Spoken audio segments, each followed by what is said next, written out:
Pemirsa Kementerian Kependudukan dan Pembangunan Keluarga atau Kemenduk Bangga saat ini tengah merancang dan memperkuat 5 program unggulan dalam kategori Quick Wins. Program ini dirancang untuk memberikan manfaat nyata bagi masyarakat dalam pembangunan sumber daya manusia ke depannya.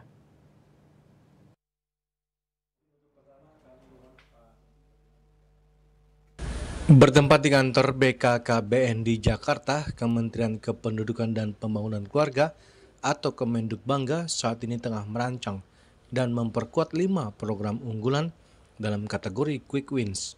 Program ini dirancang untuk memberikan manfaat nyata bagi masyarakat dalam pembangunan sumber daya manusia ke depannya.